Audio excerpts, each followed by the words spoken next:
நேற்றைய தினம் அந்த கூட்டத்துல விஜயபாஸ்கர் சொல்ற, நாங்கள் பிறவி அதிமுக பிளட்.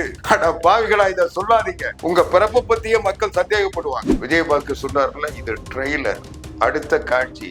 ஏன்னா விஜய் கிட்ட போனதுன்னு அங்க காட்சி தானே நடத்த முடியும், ஆட்சி நடத்த முடியாது. இவ்வளவு பேருக்கு மட்டன் போட்ட, சிக்கன் போட்ட, பிரியாணி போட்ட, 3 வேளை சாப்பாடு போட்ட, எல்லாம் போட்ட. ஆனா பேச சொல்ல எல்லாம் ஓடி போயிட்டானே.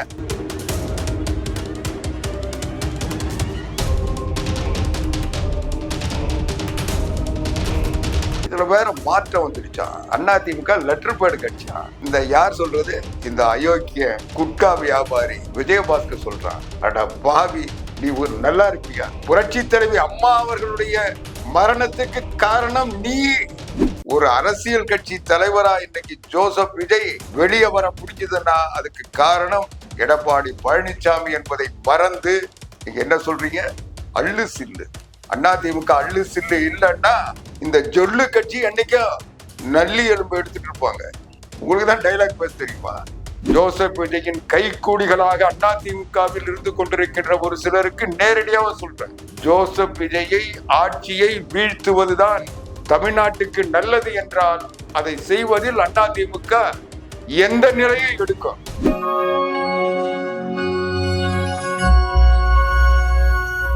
உலகெங்கும் உள்ளம் எங்கும் ஒலிக்கும் தமிழகத்தின் உணர்ச்சி முழக்கம் நியூஸ் இன் தமிழ்நாடு. இது காலத்தின் குரல், கடந்து போகும் வாழ்வியல் வரலாறு. வணக்கம் அன்பு உறவுகளே, நான் ஆவடிக்குமார். ஊடகங்கள் பேசாத பொருளை உங்களோடு பேச வந்திருக்கிறேன். இந்த சேனல்ல எல்லாரும் விரும்பி பாக்குறீங்க, மகிழ்ச்சியா இருக்கு. பார்த்துட்டு கடந்து போயிடாம இதை சப்ஸ்கிரைப் செஞ்சீங்கன்னா அடுத்து நாங்கள் வெளியிடுகின்ற காணொளிகளும் அது பற்றிய செய்திகளும் உங்களுக்கு கிடைக்கும். அதனால இதுவரைக்கும் சப்ஸ்கிரைப் செய்யாதவங்க சப்ஸ்கிரைப் செய்து இணைந்திடுங்கள். நன்றி.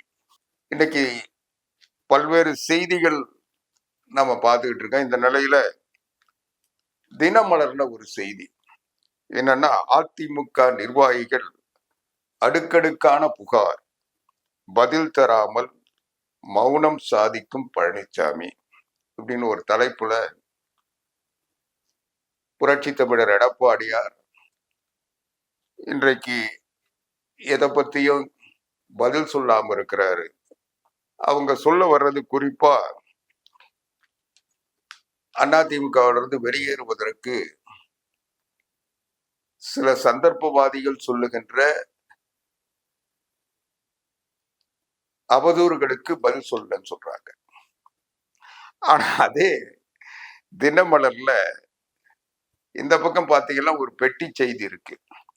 அந்த செய்தியில அனைத்து இந்திய அண்ணா திராவிட முன்னேற்ற கழகத்தின் சட்டமன்ற கட்சியினுடைய கொறடா முன்னாள் அமைச்சர் அக்ரி கிருஷ்ணமூர்த்தி அவர்கள் சொன்ன கோயபல்ஸ் பிரச்சாரம் அஇஅதிமுக காட்டம்னு ஒரு பெட்டி செய்தியும் போட்டிருக்காங்க. அப்போ இவங்க போட்ட தலைப்புக்கும் அந்த பெட்டி செய்திக்கும் தொடர்பு இல்லைன்னு அவங்க நினைக்க சொல்ல, இது பத்தி நம்ம என்ன சொல்றது? ஏன் இந்த அளவுக்கு பத்திரிகைகள் அண்ணா திராவிட முன்னேற்ற கழகத்தின் மீது, இன்னும் குறிப்பா அனைத்து இந்திய அண்ணா திராவிட முன்னேற்ற கழகத்தின் பொதுச் செயலாளர் புரட்சி தமிழர் எடப்பாடியார் மீது வன்மத்தோடு இருக்கிறாங்கன்னு தான் எனக்கு புரியல. ஒரு எளிமையானவர், விவசாயி, தன்னுடைய உழைப்பால், உணர்வால், கொள்கை பிடிப்பால், இந்த கட்சியின் மீது இருக்கின்ற விசுவாசத்தால் ஒரு தலைமை பதவிக்கு வந்துட்டார்ன்றதை தவிர வேற எந்த குற்றச்சாட்டையும் அவர் மேல சொல்ல முடியாது. இந்த கட்சி கட்டுப்பாடா இருக்கணும், உறுதியா இருக்கணும் என்பதில் அவர் உறுதியா, கட்சியினுடைய விதிகள் எதை அனுமதிக்குதோ அதை மட்டும்தான் செய்யணுன்ற உணர்வோடு அவர் செயல்பட்டு இருக்காரு. அதிமுகவை பொறுத்த வரைக்கும் புரட்சி தலைவர் எம்ஜிஆர் காலத்திலையும் சரி, புரட்சி தலைவி அம்மா அவர்கள் காலத்திலையும் சரி, அதற்கு பிறகு புரட்சி தமிழர் எடப்பாடியார் காலத்திலையும் இன்றைக்கு எந்த வகையான தலைமை பண்புகள் கடைபிடிக்கப்பட்டதோ எந்த வகையான விதிகள் இருக்கிறதோ அதன் அடிப்படையில் அவர் தனக்கு அளிக்கப்பட்ட பொதுச் செயலாளர் பதவிக்குரிய கடமைகளை அவர் செய்கிறார். அதற்கான உரிமை அவருக்கு கட்சியோ பொதுக்குழுமோ கட்சியினுடைய விதிகளும் தந்திருக்கு. அததான் அவர் செய்கிறார். மற்றவங்க மாதிரி நேரத்துக்கு ஒன்றும் நேர்ல ஒன்றும் பேசி தனக்கு எது பலன் தருமோ அதை பேசி தான் கட்சின்ற ஒரு நிலைப்பாட்டில் அவர் இல்லை. தன்னால் கட்சி களங்கப்பட்டு விடக் கூடாது என்பதில் உறுதியாக இருக்கிறார். அதிமுக தமிழ்நாட்டில் மிகப்பெரிய கட்சி, அதுக்கு இணையான கட்சி எதுவுமே இல்லை. இதுவரைக்கும் அதிமுக தான் பலமான கட்சி, அதிக வாக்காளர்களை கொண்ட கட்சி. தனித்து போட்டியிட்டால் அதிமுகவை வெல்வதற்கு கட்சிகள் இல்லை. திமுகவினுடைய பலம் கூட கூட்டணியால் கிடைத்ததை தவிர திமுக கட்சியால் கிடைத்தது இல்லை என்பதை கடந்த காலங்கள் நிரூபித்திருக்கின்றன. இததான் இந்த தேர்தலையும். இந்த தேர்தலை இன்றைக்கு அண்ணா திராவிட முன்னேற்ற கழகம் எதிர்பார்த்த வெற்றியை பெறவில்லை. அது உண்மை, அதை ஏத்துக்கிறோம். எடப்பாடி பழனிசாமி அவர்களை முதலமைச்சர் ஆக்க வேண்டும் என்பதை இலக்காக வைத்து நாங்கள் தேர்தலை சந்தித்தோம். அது வெற்றி பெறவில்லை.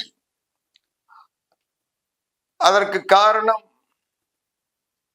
ஜோசப் விஜயனுடைய சந்தர்ப்பவாத அரசியல். அவருக்கு எந்த கொள்கையோ எந்த லட்சியமோ, இன்னும் சொல்ல போனா கட்சி கட்டமைப்போ இல்லை. அவர் வெறும் நான் முதலமைச்சர் என்ற ஒரே ஒரு ஒற்றை சொல்லை வைத்துக்கொண்டு அவர் அதை ஒட்டி அவருடைய வியூக வகுப்பாளர்கள் ஒரு 500 கோடி 6000 கோடி அளவுக்கு அவர்கள் பல நிறுவனங்கள், அது உள்நாட்டிலும் வெளிநாட்டிலையும் செஞ்சு மற்ற மாநிலங்கள்லாம் தமிழ்நாட்டை சார்ந்தவர் ஆட்சிக்கு வரக்கூடாது, அதுவும் குறிப்பா ஒரு விவசாயி தமிழ்நாட்டுடைய முதலமைச்சராக வரக்கூடாது, கோட்டு சூட்டு போட்டவங்க தான் தமிழ்நாட்டுக்கு முதலமைச்சர் ஆகணும்னு நினைச்சு அந்த நிறுவனங்கள் செய்த மேதாவித்தனமான சூழ்ச்சி அது மீம்ஸா இன்ஸ்டாகிராம்ல ஷார்ட்ஸா மாறி அது குழந்தைகள் மனசை அது போதையாக மாறி தமிழ்நாட்டை ஒரு அலங்கோல ஆட்சி அமைவதற்கு வழிவகுத்தது. இதுதான் உண்மை.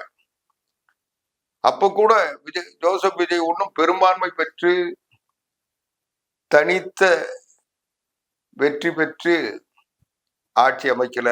ஒரு சிறுபான்மை அரசு, அதுவும் மற்ற கூட்டணிகளிலிருந்து திருடியவர்கள் களவாடியவர்களை வைத்துக் கொண்டு அமைத்திருக்கின்ற அரசு, மக்களுடைய விருப்பத்திற்கு மாறான அரசு இன்னைக்கு ஜோசப் விஜயனுடைய அரசு. இத ஆரம்ப கட்டத்திலிருந்து விஜய் ஒரு நம்பிக்கை துரோகி, தாவேகா ஒரு சந்தர்ப்பவாத கட்சி அப்படின்றது அதிமுகவினுடைய நிலை. இதை நாங்க அனுபவபூர்வம் உணர்ந்தோம். ஏன்னா கரூர்ல விஜய் அங்க போலனா 41 பேரு இறந்திருக்க மாட்டாங்க. இது உண்மை. ஆக இவர் குறித்த நேரத்துல போலனா நடந்திருக்காது. இது ரெண்டுமே உண்மை. ஆனா அந்த நடந்ததுக்கு பிறகு இதுக்கு நான் காரணம் இல்லை அப்படின்னு சொல்றத, விஜய்க்கு இது சம்பந்தம் இல்லைன்னு சொல்றத இன்னைக்கு தற்குறிகள் நியாயப்படுத்தி மீம்ஸ் போடுறாங்கன்னா இதை எப்படி ஏற்றுக்க முடியும்? அன்றைக்கு திமுக ஆட்சி மீது இருந்த மக்கள் எதிர்ப்புணர்ச்சியின் காரணமாக அந்த சம்பவங்கள் திமுக செய்த ஆட்சியின் போது செய்த சில, இன்னும் சொல்ல போனா புரட்சி தமிழர் எடப்பாடியார் பயணம் மக்களை காப்போம் எழுச்சி பயணம் போக சொல்ல ஆம்புலன்ஸை விட்டு ஒவ்வொரு கூட்டத்திலையும் அந்த கூட்டத்தை சிதைப்பதற்கு முயற்சி செஞ்சாங்க.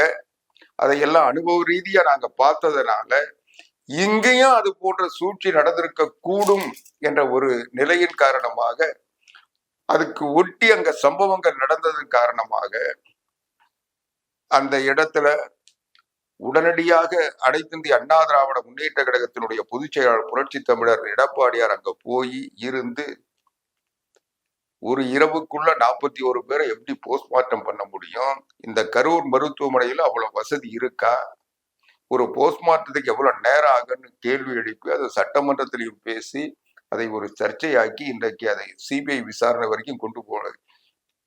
ஆனா இந்த 41 பேர் செத்து மடிறாங்கன்ற செய்தி காதுல விழுந்த உடனே அங்கிருந்து ஜோசப் விஜய் பிடிச்ச ஓட்டம் 4 தண்ணி பாட்டில தூக்கி போட்டு போய் விமான நிலையத்துல கூட திரும்பி பார்க்காம திருச்சியில இருந்து போய் பனையூர்ல போய் திரும்பி பார்த்து 17 நாள் ஆபீஸ மூடிட்டு போனை ஆஃப் பண்ணிட்டு ஓடி போனவர் இன்றைய முதலமைச்சர் ஜோசப் விஜய். இவரை விட வேகமா ஓடி போய் டெல்லியில தலைமறைவானவர் ஆதவர்ஜினா. அதை விட வேகமா போய் பாண்டிச்சேரியில பதுங்கி கொண்டவர் புஷி ஆனந்த். இதெல்லாம் உண்மைதானே? நீங்க தப்பே செய்யலன்னா ஏன் அவ்வளவு வேகமா ஓடுனீங்க? ஒரு கட்சியினுடைய தலைவர் தன்னை பார்ப்பதற்காக, தன்னை சந்திப்பதற்காக, தன்னுடைய பேச்சை கேட்பதற்காக வந்த மக்களை யாரோ அடிச்சு கொல்றாங்கன்னா வேடிக்கை பார்த்துட்டு இருப்பீங்களா? சரி, அவங்க கொல்லட்டுன்னு விட்டுட்டு ஓடுவீங்களா? ஆனா அப்படிப்பட்ட இந்த 41 உயிர்கள் பலியாவதற்கு வித்திட்ட ஜோசப் விஜயை அன்னைக்கு அண்ணா திராவிட முன்னேற்ற கழகம் புரட்சி தமிழர் எடப்பாடியார் இது சரியான விசாரணை வேணும், இது ஜோசப் விஜய் மட்டும் காரணம் இல்லை, இவ்வளவு பெரிய சம்பவம் அங்கே நடைபெறுவதற்கு காவல்துறை ஏன் வேடிக்கை பார்த்தது, காவல்துறை என்ன நடவடிக்கை எடுத்தது, இந்த போஸ்ட்மார்ட்டத்துல சந்தேகம் இருக்கு, அவ்வளவு அவசரமா போஸ்ட்மார்ட்டம் செஞ்சீங்களே, இதுக்கு என்ன காரணம், இதையெல்லாம் முறையா செஞ்சீங்களான்னு கேள்வி எழுப்பினதுனாலதான் இன்றைக்கு சிபிஐ விசாரணை வரைக்கும் வந்திருக்கு. உண்மையில அன்னைக்கு திமுக ஒரு சரியான நடவடிக்கை இருந்தா ஜோசப் விஜய் மீது வழக்கு பதிவு செஞ்சிருக்க வேணாமா? இது வரைக்கும் பதிவு செஞ்சாங்களா? அப்போ இவங்க சிலர் ஊடகங்கள்ல சொல்ற மாதிரி ஜனநாயகம் போன ஷூட்டிங்காக செஞ்ச நடந்த காட்சி அதுதானே அந்த குற்றச்சாட்டுக்கு இது வரைக்கும் பதில் சொல்லியிருக்காங்களா? பட ஷூட்டிங் நடத்துறதுக்காக அப்படி ஒரு சம்பவத்தை உருவாக்குனாங்கன்னு சொல்றாங்க. இது ஊடகங்கள்ல செய்தியா வந்திருக்கா இல்லையா? சோசியல் மீடியாக்கள் இன்னைக்கு கேள்வியா இருக்கா இல்லையா? அப்படிப்பட்ட ஜோசப் விஜய் அந்த ஒரு ஆபத்தான கட்சியை மூடிட்டு, அலுவலகத்தை மூடிட்டு, போனை ஆஃப் பண்ணிட்டு, நாட்டை விட்டு ஓடுற மாதிரி ஆளுக்கு ஒரு பக்கம் ஓடி போனீங்க, செல்போனை ஆஃப் பண்ணி வச்சுட்டு பதுங்கி கிடந்தீங்க. இந்த 17 நாள் அண்டர் கிரவுண்ட் வாழ்க்கை வாழ்ந்தவங்க, அதுல இருந்து மீட்டெடுத்தவர் புரட்சி தமிழர் எடப்பாடியார், அனைத்திந்திய அண்ணா திராவிட முன்னேற்ற கழகம் என்ற அந்த நன்றி உணர்ச்சி கூட இல்லாம இன்னைக்கு வெற்றி பெற்று முதலமைச்சராக பதவியேற்றுட்டு கவர்னர் நம்பிக்கை வாக்கெடுப்பு பெறும் சொல்லி உத்தரவாதத்தோட நிபந்தனையோட பதவி பிரமாணம் செஞ்சு வைக்கிறாரு. பதவி பிரமாணம் செஞ்சு வச்ச பிறகு நீங்க எல்லா தலைவரும் போய் பார்த்தீங்க, எல்லா கட்சி ஆபீஸுக்கும் போனீங்க. ஏன் அதிமுக ஆபீஸ் உங்களுக்கு தெரியாதா? உங்களுக்கு உதவி செய்த, நீங்கள் சிக்கல்ல இருந்து தலைமறைவா இருந்த நேரத்துல உங்களுக்காக குரல் கொடுத்த அனைத்திந்திய அண்ணா திராவிட முன்னேற்ற கழகத்தினுடைய பொதுச் செயலாளர் புரட்சி தமிழர் எடப்பாடியாரை ஒரு மனிதாபிமானத்துல பார்க்கணுன்ற எண்ணம் கூட உங்களுக்கு இல்லையே. பார்க்க நீங்க முயற்சி செஞ்சீங்களா? பார்த்தீங்களா? ஆக துரோகம் எங்க இருக்கு? ஒரு ஆபத்து நேரத்துல உதவி செய்யறவங்க தான் நண்பர்கள். அந்த உதவியை பெற்றுக்கொண்டு அதனால் பலனடைந்து இன்னைக்கு ஒரு அரசியல் கட்சி தலைவரா இன்னைக்கு ஜோசப் விஜய் வெளியே வர முடிஞ்சதுன்னா அதுக்கு காரணம் எடப்பாடி பழனிசாமி என்பதை மறந்து நீங்க என்ன சொல்றீங்க? அள்ளு சில்லு. அதிமுக அள்ளு சில்லு இல்லைன்னா இந்த ஜொல்லு கட்சி என்னைக்கும் நல்லி எலும்பு எடுத்துட்டு இருப்பாங்க. உங்களுக்கு தான் டைலாக் பேச தெரியுமா? யார் அள்ளு சில்லு? 54 வருஷம் ரத்த காட்டார்களை நீங்கி திமுக என்கின்ற ஒரு சக்தியை எதிர்த்து களத்துல நின்ற கட்சி எவ்வளவு பேர் களபடியா தந்திருக்கோம் தெரியுமா? 32 வருஷம் ஆட்சியில் இருந்திருக்கோம். நீ யார்? உன்னுடைய பின்புலம் என்ன? நீ 41 பேர் செத்து மடிக்கிறாங்க, உன் கூட்டம் அங்க போய் பாட்டிலுக்கு 10 ரூபாய் டான்ஸ் ஆடிட்டு எதிர்ப்பு வந்த உடனே ஓடி போய் பனையூர்ல பதுங்கி கொண்ட நீ அதிமுகவினுடைய வரலாறை பத்தி பேசுறியா? ரத்த காட்டாத்துல நீந்தி வந்தவங்க நாங்க. எவ்வளவு கொடுமைகள், எவ்வளவு உயிரிழப்புகள், எவ்வளவு போராட்டங்கள், எவ்வளவு எதிர்ப்புகள், அத்தனையும் மீறி இன்னைக்கு அதிமுக நின்று இருக்குன்னா அது புரட்சி தலைவர் எம்ஜிஆர் காலத்திலும் சரி, புரட்சி தலைவர் அம்மா காலத்திலும் சரி, புரட்சி தமிழர் எடப்பாடியார் 4 வருஷம் 2 மாசம் ஆட்சியில் இருந்தாருன்னா அவர் என்ன நிம்மதியா ஆட்சியில் இருந்தாரா? ஒவ்வொரு நொடியும் எதிர்ப்புகளை சந்தித்து அதை சூறையாடி தன்னுடைய தலைமையை நிரூபிச்சுட்டு நின்ற ஒரு தமிழர், விவசாயி, உழைப்பாளி, அதிமுக தொண்டன் எடப்பாடி பழனிசாமி. உன்ன மாதிரி ஆபத்துன்ன உடனே தொண்டர்கள் அடிபட்டு சாகுறாங்கன்ன உடனே அங்கிருந்து ஓடி போய் தன் உயிரை காப்பாற்றிக் கொள்வதற்காக வழக்குகளிலிருந்து தப்பிப்பதற்காக தலைமறைவு தலைவனாக இருந்தவர் நீ ஜோசப் விஜய். நீ அதிமுக பத்தி அதுவும் அள்ளு சில்லு என்று ஏளனமாக பேசுகின்ற துணிச்சல் உனக்கு இருந்தா உன்னை பத்தி நாங்க பேசுவதற்கு எந்த தயக்கமும் எங்களுக்கு இல்லை. நாங்க கருணாநிதியே களத்துல சந்திச்சவங்க, ஸ்டாலினை சந்திச்சவங்க, எத்தனையோ கட்சி தலைவர்களை எதிர்த்திருந்தவங்க. நாங்க அரசியல் ரீதியான எதிர்ப்பு, அரசியல் நடவடிக்கைகள்ல நாங்க எதிர்ப்பை காட்டினோமே தவிர உன்னை போல களத்துல இருந்து ஓடி போய் பதுங்கி கொண்ட ஒரு கோழை எவனோ எழுதி கொடுக்குறான்ட்டு டைலாக் நீ வந்து பேசிக்கிட்டு இருந்தீங்கன்னா இதையெல்லாம் பார்த்துக்கிட்டு நாங்க உங்களுக்கு ஆதரவு தரணுமா? ஒரு நன்றி செலுத்துகின்ற மனிதநேயம் கூட இல்லாத மனிதர் ஜோசப் விஜய் என்று தெரிஞ்சதுக்கு பிறகு அவர் முதலமைச்சர் ஆகிறத தடுக்கிறதுக்கு நாங்க முயற்சி செஞ்சதுல என்ன தவறு? நான் உறுதியா சொல்றேன், இன்னைக்கும் ஜோசப் விஜயின் கைக்கூலிகளாக அதிமுகவில் இருந்து கொண்டிருக்கின்ற ஒரு சிலருக்கு நேரடியாக சொல்றேன், ஜோசப் விஜயை ஆட்சியை வீழ்த்துவதுதான் தமிழ்நாட்டுக்கு நல்லது என்றால் அதை செய்வதில் அதிமுக எந்த நிலையை எடுக்கும். அதுதான் தொண்டர்களுடைய விருப்பம். திமுக எங்களுக்கு அரசியல் எதிரி, நான் இல்லைன்னு சொல்லல. ஆனால் திமுக அரசியலில் எதிர்க்கப்பட வேண்டிய அரசியல் எதிரி.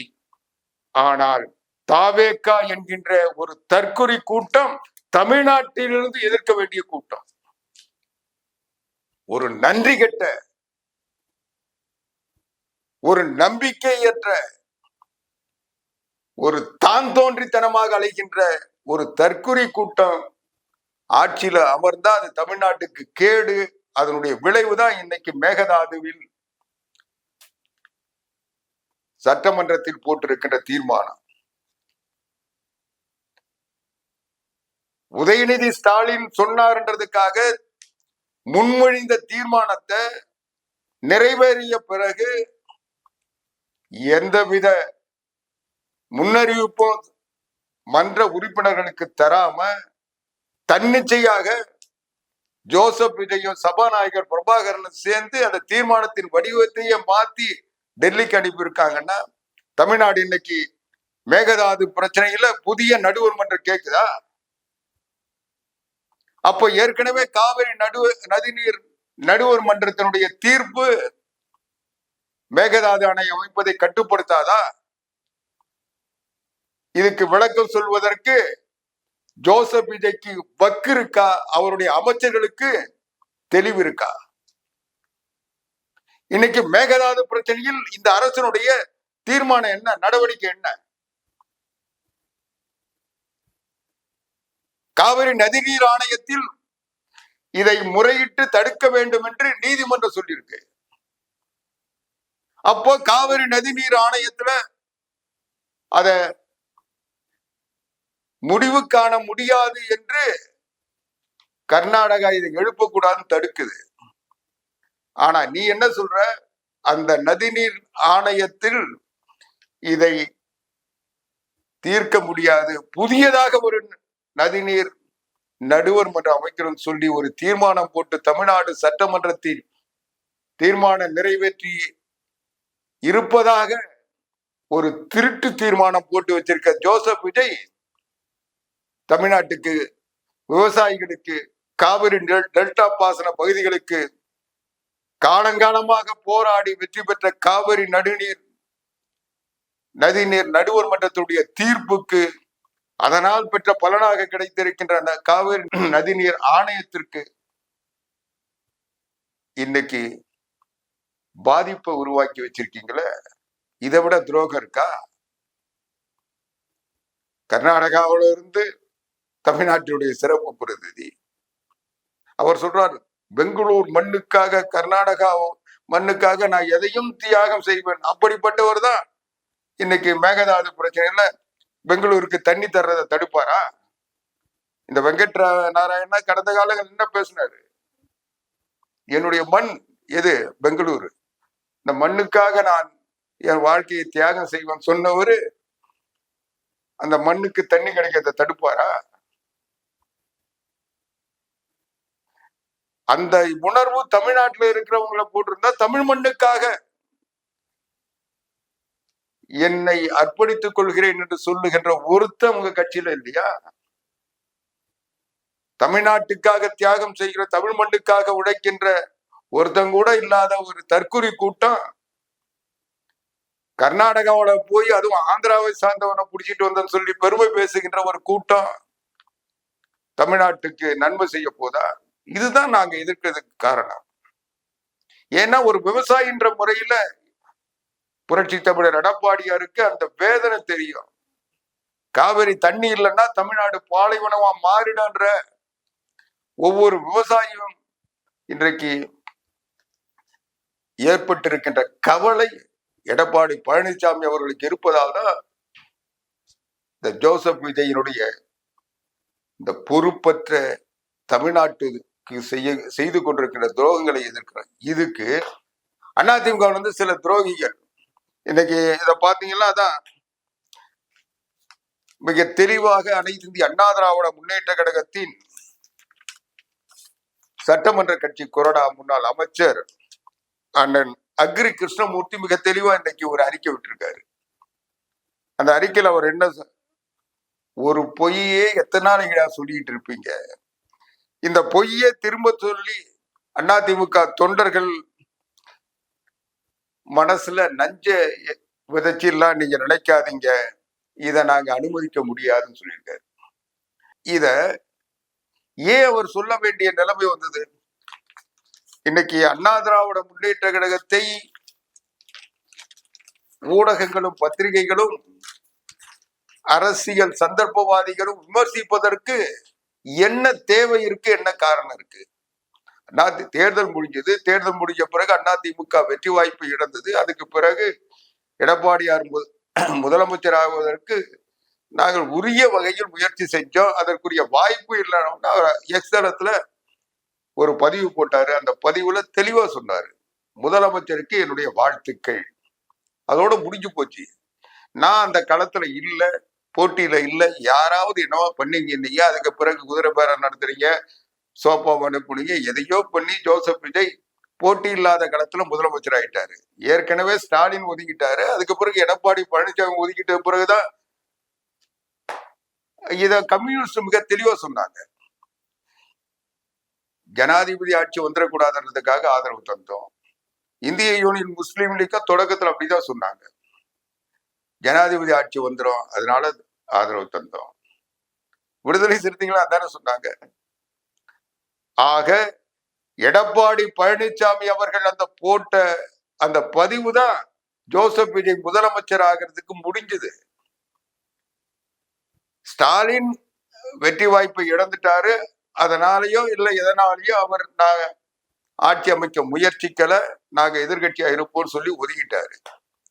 அதற்கு பிறகு இருந்தது எடப்பாடி பழனிசாமி அவர்கள் மட்டும்தான். அதனால அவர் ஒரு நிலையில ஒரு குற்றச்சாட்டு வந்துடக்கூடாது, நம்ம முயற்சிக்கல, மக்கள் தீர்ப்பை நாம மதிக்கலன்ற ஒரு எண்ணம் வந்துடக்கூடாதுன்றதுக்காக எல்லாரையும் கூப்பிட்டு பேசுறாரு. திமுகவினுடைய தோழமை கட்சிகள் எல்லாம் விருப்பப்பட்டா ஏதாவது ஒரு ஆட்சி அமைக்க வாய்ப்பு இருந்தா அதை பயன்படுத்தலாமான்றத ஒரு சட்ட ரீதியா ஒரு வாய்ப்பு இருந்தா அதை மக்களுடைய தீர்ப்பு அடிப்படையில் ஏதாவது செய்ய முடியுமான்னு ஒரு பரிசீலனை செய்ய வேண்டியது ஒரு கட்சியினுடைய தலைவனுடைய கடமை. அந்த வகையில தான் அவர் செஞ்சாரு. அப்படி செய்ய சொல்ல அதுக்கு வாய்ப்பு இல்லைன்றதை விட அது தவறான இடத்துக்கு கொண்டு போகுன்றத ஒரு நிலைமை தெரிஞ்ச உடனே அவர் மிக தெளிவாக புதிய முதலமைச்சருக்கு வாழ்த்துக்கள் போட்டாரு. இதுதான் நடந்தது. அதுக்கு பிறகு தொல் திருமாவளவனை முதலமைச்சராகிறதுக்கு சில முயற்சிகள் நடந்தது சொல்லப்பட்டது. அதை பத்தி எனக்கு தெரியாது. இது ஒன்ன தவிர வேற ஜோசப் விஜய்க்கு யார் எதிரியா இருந்தாங்க? யாருமே இல்லை, அவருக்கு ஆதரவு இல்லை. ஆனால் இந்த இன்னைக்கு அவர் கூட சேர்ந்திருக்க கூட்டணி கட்சிகள்லாம் என்ன காரணத்தை சொன்னாங்க? யாருமே போட்டிக்கு இல்லை, யாருமே முதலமைச்சராக முயற்சிக்கலன்னா ஜனாதிபதி ஆட்சி வந்துடும், அதனால தமிழ்நாட்டுல ஜனாதிபதி ஆட்சி வரக்கூடாதுன்றதுக்காக ஜோசப் விஜய் ஆதரிச்சாங்களே தவிர ஜோசப் விஜய் ஒரு நல்ல முதலமைச்சரா இருப்பார்ன்றதுக்கோ அல்லது அவர் கொள்கைகள் தமிழ்நாட்டுக்கு பயன்படும்ன்றதுக்கோ இவர் அரசியல் அனுபவம் பெற்றவர்ன்றதுக்கோ அவரை முதலமைச்சர் ஆக்கல. அதனால அதை முதல்ல புரிஞ்சுங்க. ஆனா இந்த நிலையில அதிமுகவில் இருந்த சில பச்சோந்திகள், பதவி விரும்பிகள், இவங்க என்ன பண்ணாங்க? இவங்க ஜோசப் விஜய் கிட்ட ஏன் விலை பேசினாங்க? ஜோசப் விஜய்க்கு ஆதரவு தரணுன்ற மனநிலைக்கு ஏன் போனாங்க? அதிமுக தலைமை என்ன முடிவு எடுக்குதோ அந்த முடிவு சரியான முடிவா இல்லையான்னு அதிமுக கூட விவாதிச்சா பிரச்சனை இல்லை. ஆனா அடுத்த வீட்டுக்காரங்கிட்ட போய் சோபா வாங்கிட்டு அவனை கூப்பிட்டு நடுவுட்ல வச்சுக்கிட்டு எல்லாரையும் அறிமுகப்படுத்தி அவங்களெல்லாம் ஆதரவு தரேன்னு சொல்ல வச்சது யாரு? நான் நேரடியா குற்றம் சாட்டுறேன். சி.வி. சண்முகம் மட்டும் இல்ல, விஜயபாஸ்கர் மட்டும் இல்ல, வேலுமணியும் சேர்ந்துதான் செஞ்சாரு. இந்த 3 பேரும் செஞ்ச சதிதான 25 பேர். நான் இன்னும் சொல்றேன், துரோகம் இன்னைக்கு அதிமுக விட்டு போயிட்டு தான் நினைக்கல, இன்னும் துரோகிகள் இருக்கிறார்கள். இவங்க அங்க உத்தரவாதம் கிடைச்சிருச்சு, அதனால போயிருக்காங்க. இன்னும் இவங்க வெயிட்டிங்ல இருக்கிறாங்க. அதுதான் வேலுமணியினுடைய நிலைமை. வேலுமணி அதிமுகவுக்கு துரோகம் செய்வது என்பதை எப்பொழுதோ முடிவெடுத்து விட்டார். அதிமுகவை துரோகம் செய்வதில் முதலிடத்தில் இருந்தவர் வேலுமணி. சி.வி. சண்முகத்தை விட விஜயபாஸ்கரோடு சேர்ந்து சதி செய்தவர் வேலுமணி. இன்னைக்கு என்ன விவாத பொருளா? ஆட்சி முடிஞ்சிருச்சு, அமைஞ்சிருச்சு, ஜோசப் விஜய் முதலமைச்சர் ஆயிட்டாரு, நீங்க போய் ஓட்டும் போட்டீங்க, நம்பிக்கை வாக்கெடுப்புல ஒரு வெற்றி பெற வச்சுட்டீங்க.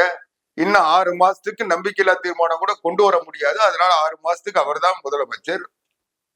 அந்த ஆட்சிக்கு எந்த ஆபத்தும் இருக்கிறதா எனக்கு தெரியல. ஆனா இந்த நிலையில ஏன் இந்த கட்சியை களங்கப்படுத்துறதுக்கு இன்னும் திமுக ஒன்னா சேர்ந்துரும் ஒரு அவதூறை எடப்பாடி பழனிசாமி மேல இன்னைக்கு குற்றமா அது குற்றச்சாட்டா சொல்லிட்டு தெரியுறீங்க.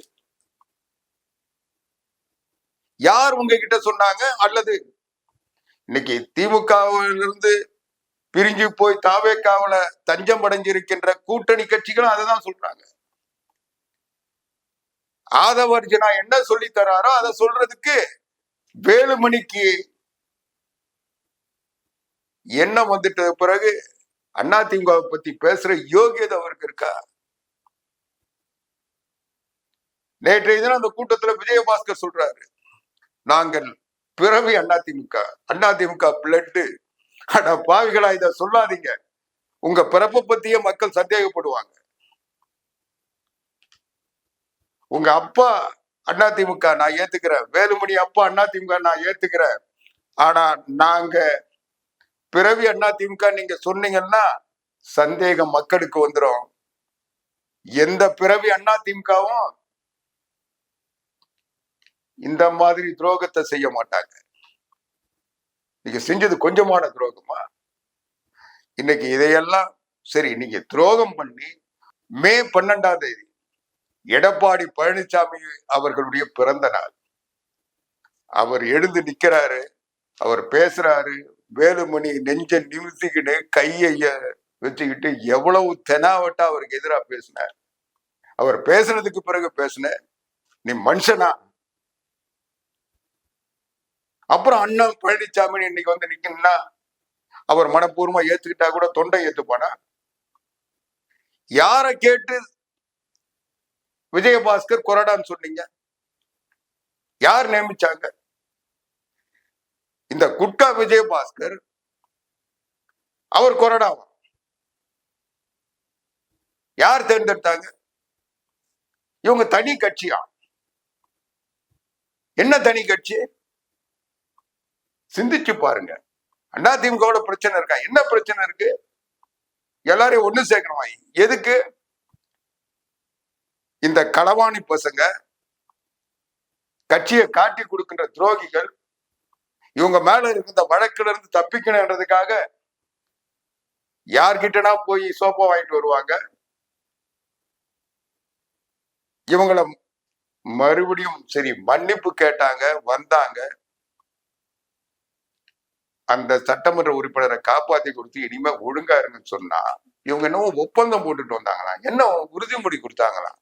2 கட்சி இணைஞ்சிடுச்சா? புரட்சி தலைவர் மறைவுக்கு பிறகு ஜானகி அம்மாவும் புரட்சி தலைவர் அம்மாவும் இணைஞ்சதை போல இவங்க இணைஞ்சிட்டாங்களா? ஆனா பாவிகளா, உனக்கு கட்சியை பத்தி தான் தெரியலன்னு நினைச்சேன். கட்சியினுடைய விதியாவது தெரியுமா? நடந்த சம்பவமாவது தெரியுமா? நான் நேரடியா கேட்கிறேன். இன்னைக்கு அறிக்கை விட்டுருக்காங்கல்ல, எனக்கு கொடுத்த பதவி வேணாம், என்னை நம்பி வந்தவங்க நான் வாழ அறுத்துக்கணும்னா என் கூட வந்து வாழ அறுத்துக்கிட்டு வந்து நின்ன நரிகள், நான் 30 பேருக்கு நீங்க பதவி தரல, அதனால நான் இதை ஏத்துக்க மாட்டேன்னு சொல்றீங்கல்ல. ஏத்துக்காதீங்க. ஏத்துக்க மாட்டேன்னு தான் போயிட்டீங்க, அது வேற. இனி இல்ல, அது உண்மை. அது ஆனா நான் கேட்கிறது, இதோட அதிமுகவில் ஜானகி அம்மாவும் புரட்சி தலைவி அம்மாவும் கட்சியில இணைஞ்ச சம்பவத்தை ஒற்றுமைப்படுத்துறீங்களே, இது கேட்கிறவங்களுக்கு இன்னைக்கு இருக்க ஊடகவியலாளர்கள் அல்லது இந்த மீடியா மாஃபியாக்களுக்கு தெரியாது. ஆனால் புரட்சி தலைவர் எம்ஜிஆர் மறைவுக்கு பிறகு புரட்சி தலைவர் எம்ஜிஆர் பொதுச் செயலாளர். அவர் காலத்துல எல்லா பதவியும் நீக்கிட்டு 2 பேரை துணை பொதுச் செயலாளர் போட்டு வச்சிருந்தாரு. அந்த 2 பேர் யார் தெரியுமா? அவங்களையாவது பார்த்திருக்கியா? மறைந்த முன்னாள் அமைச்சர் எஸ் ராகவானந்தம், அவர் ஒரு துணை பொதுச் செயலாளர். இன்னொரு துணை பொதுச் செயலாளர் டாக்டர் HV அண்டே. இன்னைக்கும் அவர் நல்ல நிலைமையில 99 வயசுல ஆரோக்கியமாக அரசியல் தெளிவோடு இன்னைக்கு வாழ்ந்துட்டு இருக்காரு. அவர்கிட்ட போய் கேட்டுப்பார். 2 பேரு. புரட்சி தலைவர் எம்ஜிஆர் பொதுச் செயலாளர், அவர் மறைஞ்சிட்டாரு. அப்போ டாக்டர் எச்.வி. அண்டே துணை பொதுச் செயலாளர் வகையில பொதுக்குழுவை கூட்டுறாரு. அந்த பொதுக்குழுவில் புரட்சி தலைவி அம்மா பொதுச் செயலாளர் தேர்ந்தெடுக்கப்பட்டாங்க. அதுல தற்காலிக முதலமைச்சராக இருந்த டாக்டர் நாவலர் கலந்துகிட்டார், அமைச்சர்கள் கலந்துகிட்டாங்க ஒரு சிலர். இது ஒரு பொதுக்குழு. இன்னொரு பொதுக்குழு, இன்னொரு துணை பொதுச் செயலாளர் வந்து ராகவானந்த கூட்டுறாரு. அந்த கூட்டத்தில் நிறைய அமைச்சர்கள், ஆர் எம் வீரப்பன் போன்றவர்கள், காளிமுத்து போன்றவர்கள் கலந்துக்கிறாங்க. அதுல ஜானகி அம்மாவை பொதுச் செயலாளராக தேர்ந்தெடுக்கிறாங்க. 2 பொதுக்குழுவுல எது அதிமுக என்ற கேள்வி தேர்தல் ஆணையத்தில் எழுப்பப்படுகிறது, புகார்கள் தரப்படுகிறது. அந்த புகார்களின் அடிப்படையில் 2 கட்சியா அறிவிக்கப்பட்டு தேர்தலை சந்திக்கிறது. ஜேன்னு 2 அணியா தேர்தல் ஆணையம் ஒரு எது அதிமுக முடிவெடுக்க முடியாம அந்த வழக்கு இருந்துட்டு இருந்த நேரத்துல தேர்தல் வந்ததுனால 2 அணி 2 கட்சியா மாறுது. அதுக்கு பிறகு ஜானகி அம்மா அவங்க பொதுக்குழுல முடிவு செஞ்சு கட்சியை ஒருங்கிணைக்கணும்னு முடிவு பண்றாங்க. அப்போ 2 பொதுக்குழுவும் கூடி தீர்மானம் போட்டு அதை கொண்டு போய் தேர்தல் ஆணையத்துல கொடுக்குது. அங்க துணை பொதுச் செயலாளர்களாக இருந்த ராகவானந்தம் அவர்களும் டாக்டர் எச்.வி. அண்டே அவர்களும் 2 அணிகள் சார்பில் அவங்களே தேர்தல் ஆணையத்துல நாங்க ஒற்றுமைப்படுத்தி விட்டோம், நாங்க ஏற்கனவே இருந்த நிலைக்கு திரும்பிட்டோம், புரட்சி தலைவர் எம்ஜிஆருக்கு பிறகு புரட்சி தலைவி அம்மா அவர்களை பொதுச் செயலாளர் ஆக்கிட்டோம் அப்படின்னு 2 துணை பொதுச் செயலாளர்கள் அங்க போய் முறையிட்டு அதன் அடிப்படையில் கட்சி ஒருங்கிணைக்கப்பட்டது. அப்பொழுது பொதுச் செயலாளராக புரட்சி தலைவி அம்மா அவர்கள் ஏற்றுக்கொள்ளப்பட்டார்கள். அப்பதான் அம்மா அவங்களுக்கு பொதுச் செயலாளருக்கு தரப்பட்ட அதிகாரத்தின் அடிப்படையில் ஏற்கனவே இருந்தவங்க புரட்சி தலைவர் எம்ஜிஆர் காலத்துல இருந்த அத்தனை பேரும் அதே பதவியில தொடர்வாங்க. ஏன்னா 2 கட்சியும் மாநில அளவுல நிர்வாகிகள் நியமிச்சிருந்தாங்க, ஒன்றிய அளவுல நிர்வாகிகள் இருந்தாங்க, மாவட்ட அளவுல இருந்தாங்க, இன்னும் சில இடங்கள்ல கிளைக்கழக அளவுல கூட 2 கட்சியா இருந்தது. அதனால இதை ஒருங்கிணைக்கணும்னா 2ஐயும் சேர்த்து ஒருங்கிணைக்கணும்னா அது பிரச்சனை வரும். அதனால ஒட்டுமொத்தமா புரட்சி தலைவர் எம்ஜிஆர் காலத்துல யார் யார் நிர்வாகிகளாக இருந்தாங்களோ அவங்க இந்த கட்சியுடைய நிர்வாகிகளாக இருக்கட்டும் அப்படின்னு முடிவெடுத்து அதை செயல்படுத்துறாங்க. அதுக்கு பிறகு அதில் விடுபட்டவர்களுக்கெல்லாம் கூடுதல் பதவிகளை போட்டு ஒவ்வொரு ஒன்றியத்திலையும் ஒவ்வொரு மாவட்டத்திலையும் ஒவ்வொரு கிளைக்கழகங்களையும் இணை செயலாளர் ஒரு பதவியை கூடுதலா போட்டு அதை சமப்படுத்தினாங்க. இதுதான் வரலாறு. அதுக்கும் இந்த சூட்கேஸுக்கு ஆசைப்பட்டு போன நாய்ங்க இவங்க போனதுக்கு, இவங்க பண்ண திருட்டுத்தனத்துக்கு மன்னிப்பு கேட்டதோட முடிஞ்சு போச்சு. இது என்ன 2 கட்சி பிளவு? எதோட ஒப்பிடுறீங்க?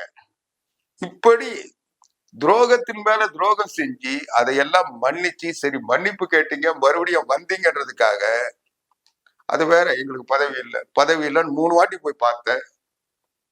இதே வேலுமணி 3 வாட்டி போய் பார்த்தாருல, பார்த்ததுக்கு பிறகு சரி, ஏற்கனவே அந்த பொறுப்புக்கு நியமிக்கப்பட்டவங்க அவங்க தொடர்ந்து சிறப்பான முறையில செயல்பட்டு இருக்காங்க. உங்களை விட இந்த கட்சிக்கு உழைச்சவங்க, இந்த கட்சிக்கு உழைச்சிட்டு இருக்கவங்க, இந்த கட்சியில பதவிகளை புரட்சி தலைவி அம்மா காலத்திலேயே பெற்றவங்க,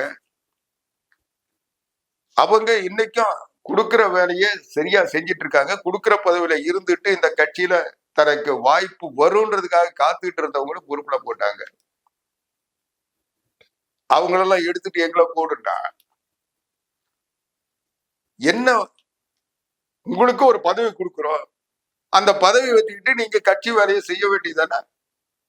ஆனா இதே சேமா வேலுச்சாமி அவர்கள் மாவட்ட செயலாளர் ஏற்கனவே இருந்தவர் தானே, அமைச்சரா இருந்தவர் தானே, மேயரா இருந்தவர் தானே. அவருக்கு மறுபடியும் அந்த வாய்ப்பு வரலன்னா கூட அவர் இவ்வளவு நாள் காத்துக்கிட்டு இருந்தவர் தானே, கொடுக்கிற பதவி வச்சுக்கிட்டு கட்சி வேலையை பார்த்துக்கிட்டு இருந்தவர் தானே. அவரை போட்டா நீ அவர் மாவட்ட செயலாளருக்கு சொல்ல நீ எங்க இருந்த, என்ன பொறுப்புல இருந்த?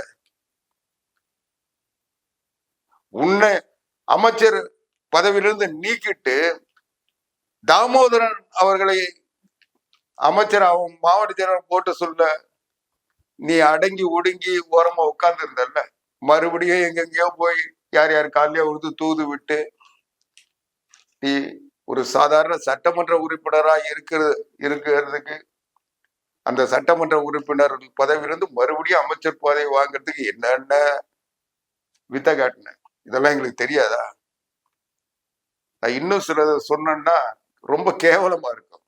ஏதோ ஒரு நல்ல நிலையில உயர்ந்திருக்கீங்க, அதை நான் கொச்சைப்படுத்துறதா அல்லது உங்களுடைய தரத்தை குறைக்கிறதா வந்துடக்கூடாதுன்றதுக்காக நான் ஒரு சில நேரடியான சம்பவங்களை கூட நான் சொல்லுவேன். அதையெல்லாம் வேண்டான்னு நினைக்கிறேன். இது வேலுமணி நிலைமைன்னா இன்னைக்கு சி.வி. சண்முகம் இவரே என்னவோ அவர் என்னவோ சட்ட போராட்டம் நடத்தி இரட்டை இலைய கட்சியை மீட்டு தந்தாரா? பாவிகளா, எத்தனை கேஸ்ல அவர் அப்பியர் ஆனாரு? ஏதாவது ஒரு வழக்குல அல்லது இவருக்கு புரட்சி தமிழர் எடப்பாடியார் விழுப்புரத்துல தோத்த உடனே இவரு சட்ட அமைச்சரா இருந்தவர்ன்றதுனால அவரு மாநிலங்களவைக்கு தந்து அந்த தேர்தல் கமிஷன்ல போய் நீ மாநிலங்களவை உறுப்பினர் முறையில போய் அதை பாருன்னு சொன்னாரு. எல்லா வழக்கறிஞர்களும் கட்சி தானே நியமிச்சது. இவர் போய் தேர்தல் கமிஷன்ல ஆர்குமெண்ட் பண்ணாரு அல்லது நீதிமன்றத்துல உச்ச நீதிமன்றத்துல வாதங்களை எடுத்து வச்சாரா? ஒரு சிவில் கேஸ்லயாவது ஒரு சார்பு நீதிமன்றத்திலேயாவது அவர் வழக்காடினாரா கட்சிக்காக?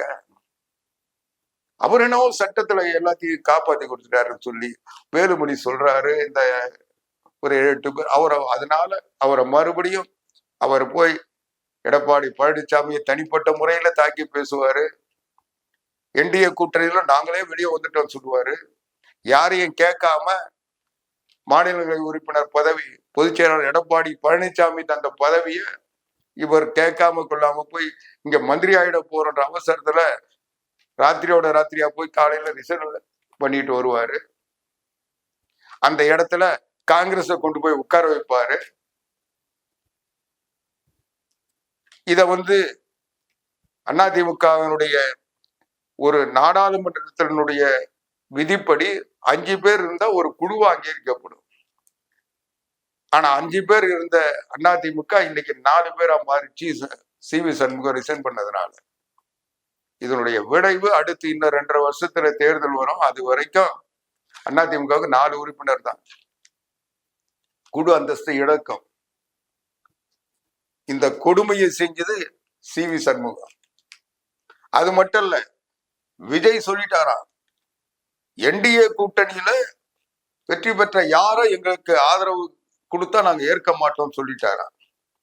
அதுக்காக இந்த சி.வி. சண்முகம் என்டிஏ கூட்டணியில நாங்க வெளியே வந்துட்டோம் சொன்னாரா இல்லையா? கூட வேலுமணி நின்று கை தட்டினாரா இல்லையா? என்ன யோகியதை இருக்கு? யார் இந்த கட்சியை காட்டி கொடுத்தவர், அதற்காக மன்னிப்பு கேட்டவர், மன்னித்தவர் எடப்பாடி பழனிசாமி. இதுதான் உன்னுடைய தகுதி இன்னைக்கு அதிமுகவில். அதுக்கு என்ன காரணம்? கடந்த காலங்களில் அதிமுகவுக்கு பல நெருக்கடிகள் வரும்போது நீ துணையாக இருந்தாய் என்ற ஒரே காரணத்தினால் பொதுச் செயலாளர் எடப்பாடி பழனிசாமி அவர்கள் உங்களை எல்லாம் இன்னும் அதிமுகவில் இருக்க வச்சிருக்காரு. இல்லாட்டி என்னையோ தூக்கி போட்டு இருக்கணும். தொண்டர்கள் அதான் விரும்புறாங்க. இன்னைக்கு அதிமுகவில் ஆயுசு முழுக்க நீங்க தான் மாவட்ட செயலாளர் இருக்கணுமா? சரி, மாவட்ட செயலாளர் இருந்து அந்த மாவட்டத்துல 11 இடத்துல ஜெயிச்ச அதிமுக உன்னை தவிர யாரும் ஜெயிக்கலையா? வேலுமணி அதுக்காக வெக்கப்பட்டாரா? நீ சொன்ன ஆளுக்கு தானே சீட்டு கொடுத்தாரு. 22 தொகுதியை நான் பாத்துக்கிறேன்னு சொன்னது வேலுமணி தானே. இவர் தோக்க வச்சுட்டு வருவாரு, அதுக்கு பொதுச் செயலாளர் எடப்பாடி பழனிசாமி பொறுப்பேற்கணுமா? என்ன இன்னைக்கு அதிமுகவுல ஒவ்வொருத்தருக்கும் பதவி கிடைக்குமான்னு காத்துக்கிட்டு இருக்காங்க. இவங்களுக்கு துணை பொதுச் செயலாளர் பதவி அவ்வளவு கேவலமா போச்சா? அதிமுகவுல துணை பொதுச் செயலாளர் பதவியில இவங்க கெடுறது இல்லாத பாவம் அவர் நத்தம் விஸ்வநாதன். அவருக்கு புரட்சி தலைவி அம்மா காலத்திலேயே அவரை ஓரம் கட்டிட்டாங்க. அதுக்கு பிறகு ஓபிஎஸ் கூட போய் அங்கிருந்து இங்க இருந்து ஏதோ வந்தாரு, துணை ஒருங்கிணைப்பாளர் கொடுத்தாங்க. அதுக்கப்புறம் அவங்களும் ஓரம் கட்டிட்டாங்க. அதுக்கப்புறம் சரின்னு சொல்லிட்டு துணை பொதுச் செயலாளர் கொடுத்தாங்க. அதையும்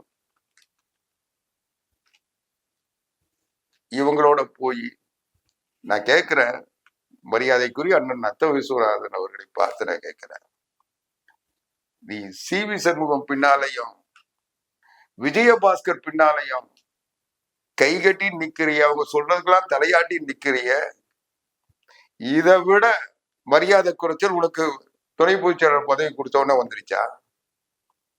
அதையெல்லாம் ஏத்துக்கிட்டு தானே இருந்த. நீ ஒரு துணை பொதுச் செயலாளர். ஆனா சி.வி. சண்முகமும் விஜயபாஸ்கரும் பேச சொல்ல பின்னால கைகட்டி இருந்தீங்களே, இதுதான் உங்க தகுதின்னு நீங்க நினைச்சீங்களே. உங்களுடைய அம்மா எந்த இடத்துல உங்களை வச்சிருந்தாங்க? எடப்பாடியார் எவ்வளவு மரியாதை கொடுத்து உங்களை துணை பொதுச் செயலாளர் வச்சிருந்தாரு. மாவட்ட செயலாளர் பதவி எடப்பாடி பழனிசாமி வந்ததுக்கு பிறகுதானே உங்களுக்கு வந்தது. சிந்திச்சு பாருங்க. நான் அவங்களெல்லாம் குறை சொல்லணுன்றது என் நோக்கம் இல்லை. ஆனால் அண்ணா திராவிட முன்னேற்ற கழகத்தினுடைய எதிர்காலத்துக்கு எதிராக, கட்சியினுடைய வளர்ச்சிக்கு எதிராக, கட்சியினுடைய தலைமைக்கு எதிராக ஒரு விசுவாசமற்றவர்களாக, தங்களுக்கு பலன் கிடைக்கும் என்பதற்காக யாரோ சொல்றாங்கன்னு சொல்லிட்டு இந்த கட்சிக்கு துரோகம் பண்றீங்களே, உங்களை ஒரு தலைவர்களா ஏற்றுக்கொண்டு உங்கள் பின்னால ஒரு நம்பிக்கையோடு இருக்கிற தொண்டர்களுக்கு நீங்க என்ன வகையான மனநிலையை உருவாக்குறீங்க? அதுதான் என்னுடைய கேள்வி. நான் யாரையும் விமர்சிக்கணுன்றது என் நோக்கம் இல்லை. இன்னும் சொல்ல போனா இவங்க மேல குற்றச்சாட்டுகள் வருகின்ற போதெல்லாம் அவங்களுக்காக ஊடகங்கள்ல வாதாடினவன் நான். புரட்சி தலைவி அம்மா காலத்திலேயே அம்மாவினுடைய அனுமதியோடு அதை செஞ்சேன். இன்னைக்கும் அதை தொடர்ந்து செஞ்சிட்டு இருக்கேன். அதனால இவங்களுக்கெல்லாம் விட்டு கொடுக்காம பேசின நானே இவங்களை இன்னைக்கு இதை பேச வேண்டிய நெருக்கடி எனக்கு வருதுன்னா என்ன காரணம்? இவங்களுடைய பொறுப்பற்ற தன்மை. ஏதோ ஒரு எதிர்பார்ப்புலையோ அல்லது இவங்களுடைய நெருக்கடி காரணமாவோ இந்த கட்சியை களங்கப்படுத்தணும். கட்சியை களங்கப்படுத்தணும்னா கட்சியினுடைய முகமாக இருக்கின்ற பொதுச் செயலாளர் புரட்சி தமிழர் எடப்பாடியாரை களங்கப்படுத்தணும், பலகீனப்படுத்தணும், நெருக்கடிக்கு உள்ளாக்கணும்னு நினைச்சிட்டு நீங்க செஞ்சீங்கன்னா அதை எதிர்க்கின்ற, தகர்க்கின்ற, உங்களை எல்லா வகையிலும் விமர்சிக்கின்ற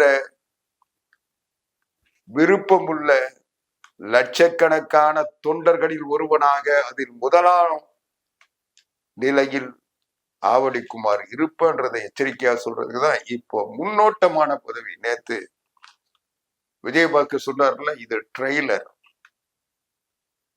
அடுத்த காட்சி. ஏன்னா விஜய் கிட்ட போனதுன்னா அங்க காட்சி தானே நடத்த முடியும், ஆட்சி நடத்த முடியாது, காட்சி. அதனால இது ட்ரெய்லரா, அடுத்த காட்சி டெல்டாவில காட்டுவாராம். விஜயபாஸ்கர் பாவம் 300 பஸ் இவங்க ஊழலை ஒழிக்க போறாங்களா? ஆர்டிஓ ஆபீஸ்ல எல்லாம் சொல்லி 300 பஸ் வர வச்சாங்களே, இதெல்லாம் ஊழல் இல்லையா? விஜயபாஸ்கர் வித்தெல்லாம் எங்களுக்கு தெரியும், உன் நடிப்பெல்லாம் நாங்க பார்க்காதது இல்லை. நான் கேட்கிறேன், அதுல நீ இவ்வளவு பேருக்கு மட்டன் போட்ட, சிக்கன் போட்ட, பிரியாணி போட்ட, 3 வேளை சாப்பாடு போட்ட, எல்லாம் போட்ட. ஆனா நீ பேச சொல்ல எல்லாம் ஓடி போயிட்டானே, கூட்டம் காலி தானே, எல்லாம் சாப்பிட வந்தான். அதுக்கப்புறம் நான் கேட்டேன் அங்க இருக்க நண்பர்களை வச்சு, என்னன்னா எல்லாரும் விஜய் கூட போட்டோ எடுக்கலான்னு கூப்பிட்டு போனாங்க, கடைசியில பார்த்தா விஜயே காணோம். எல்லாரும் ஆதவர்ஜினா அவரோட புஷி ஆனந்த் கிட்ட வந்து சேர போறேன்னாங்க. புசி ஆனந்தோட சேரணும்னா புசி ஆனந்த வந்து புதுக்கோட்டைக்கு வர வச்சிருந்தாவே சேர்த்திருக்கலாமே. இதுக்கு எதுக்கு நாங்க மகாபலிபுரத்துல வந்து 2 நாள் காத்திருந்து ஏதோ நீங்க 2000 ரூபாய் கொடுத்தீங்க, அது வேற. ஆனா இந்த சோத்துக்காகவா நாங்க வந்தோம்? சரி சாப்பிட்டோம், முடிஞ்சு போச்சுன்னு அவங்க கிளம்பிட்டாங்க. இதுதானே அன்னைக்கு நடந்தது. நான் கேக்குறேன், இவங்க பெரிய அறிவாளி, இவங்க எல்லாம் சேர்த்துக்கிட்டாங்கன்னு இந்த பக்கம் அதுவும் இப்பதான் இறங்கி வேலை செய்யறாராம், பனியனோட நின்றுகிட்டு அப்படியே இந்த பக்கம் அந்த உடுமலை ராதாகிருஷ்ணன். நம்ம எல்லாம் சோறு தான் தின்றாங்களான்னு எனக்கு தெரியல. எந்த மூஞ்ச வச்சுட்டு வெளி வந்து நிக்கிறாங்கன்னு தெரியல. கடம்பூர் ராஜி இவங்களை எத்தனை வாட்டி சேருவாங்கன்னு தெரியல. இந்த ராஜவர்மன் இதோட ஒரு 5-6 வாட்டி சேர்ந்தாருன்னு நினைக்கிறேன். அவங்களே சுத்தி சுத்தி இதுல வேற புதுக்கோட்டையில இருந்து வந்துட்டாங்க, கரூர்ல. அப்புறம் பார்த்தா நாகப்பட்டினத்துல வந்தாங்கன்றாங்க, சேலத்துல இருந்து வந்தாங்கன்றாங்க, திருச்சியில இருந்து வந்தாங்கன்றாங்க, எல்லா மாவட்டத்துல இருந்து வந்தாங்க. அப்புறம் எங்க கரூர்ல இருந்தும் புதுக்கோட்டையில வந்து விஜயபாஸ்கருக்காக வந்து என்ன ஒரு இத வந்து விஜய் நம்பி இருந்தா அவங்க வந்திருப்பாங்கல்ல. ஏன் ஆதவர்ஜுனாவையும் புசி ஆனந்தையும் அனுப்பி போய் சேர்ந்துங்கன்றாங்க. உங்களோட ஊர் இன்னைக்கு வரைக்கும் ஒருத்தனுக்காவது போட்டோ எடுக்கிறதுக்காவது விஜய பார்த்திருக்கீங்களா? இதுல வேற மாற்றம் வந்துடுச்சா. அதிமுக லெட்டர் பேடு கடிச்சா. இந்த யார் சொல்றது, இந்த அயோக்கிய குட்கா வியாபாரி விஜயபாஸ்கர் சொல்றான், அட பாவி, நீ ஒரு நல்லா இருப்பியா? புரட்சி தலைவி அம்மா அவர்களுடைய மரணத்துக்கு காரணம் நீ. நீ கெட்டதில்லாத சுகாதாரத்துறை அமைச்சராக இருந்த நீ, சுகாதாரத்துறை செயலாளர் அந்த ராதாகிருஷ்ணன், அவங்களோட 2 பேர். அந்த 2 பேர் அம்மா வீட்டுல நடந்த சம்பவங்களுக்கு அவங்க நடவடிக்கை எடுக்கல, அல்லது போதிய நடவடிக்கை எடுக்கன்றதுக்காக அவங்கள விசாரிக்கணும். ஆனா மருத்துவமனையில சேர்ந்ததுக்கு பிறகு அவங்களுக்கு தரப்பட்ட மருத்துவ சிகிச்சைகள் உரிய மருத்துவ சிகிச்சைகளா அல்லது போதுமான வகையில் அவர்கள் உயிரை காப்பாற்றுவதற்கு முயற்சித்தீர்களா என்பதற்கு விசாரிக்கப்பட வேண்டியவர். அவருடைய மரணம் தடுக்கப்பட்டிருக்க கூடும். அதை தடுக்காமல் விட்ட பாவத்தை செய்தவர் விஜயபாஸ்கர். இத நான் சொல்லல, நீதிபதி ஆறுமுகசாமி கமிஷன் சொல்லுது. அந்த கமிஷன் சொன்னதுல இருந்து தப்பிப்பதற்காக நீங்க திமுகவுக்கு எவ்வளவு கப்பம் கட்டினீங்கன்னு எனக்கு அந்த பட்டியல் தெரியும். யார் யாருக்கு கப்பம் கட்டினீங்க, யார் யார் காலில் விழுந்துறீங்க. நீங்க வேணா ஐஸ்வரி கணேஷ் கிட்ட போய் கேட்க வேண்டிய அவசியம் இல்லை, அது எங்களுக்கே தெரியும். விஜயபாஸ்கர் மீது நீதிபதி ஆறுமுகசாமி ஆணையம் வைத்திருக்கின்ற அந்த குற்றச்சாட்டிலிருந்து புரட்சி தலைவி அம்மா அவர்களின் மரணத்திற்கே இவர் காரணம் என்கின்ற அந்த குற்றச்சாட்டை மக்கள் புரிந்து கொள்ளுகின்ற வகையில் அல்லது இவர் நிரபராதி என்பது நிரூபிக்க வேண்டும் என்றால் அவரை தாவேகாவில் பதவியை தருவதில் எங்களுக்கு எந்தவித வருத்தமும் இல்லை. ஆனால் அதற்கு முன்னால் இவர் மீது குற்ற வழக்கு பதிவு செய்து அதில் அவர் நிரபராதி என்ற ஒரு நீதியை பெற்று அவருக்கு அந்த கட்சியில் இடம் தர வேண்டும் என்பது தாவேகாவிலிருந்து ஒரு சில நண்பர்கள் சொன்ன கோரிக்கை. இவர் போய் இன்னைக்கு தாவேகாவோட காப்பாற்ற வேணாம், அதனால அவங்க எங்களை விஜயபாஸ்கர் கிட்ட இருந்து காப்பாத்துங்கன்னு கேட்டுக்கிட்டு இருக்காங்க. அதுக்கு ஜோசப் விஜய் என்ன முடிவெடுக்க போகிறார் என்பதை காலம் காட்டும். நன்றி, வணக்கம். மீண்டும் வணக்கம் உறவுகளே. நிகழ்ச்சியை பார்த்து ரசிச்சீங்களா? இந்த நிகழ்ச்சி உங்களுக்கு பிடிச்சிருக்குன்னு நாங்க நம்புறோம்.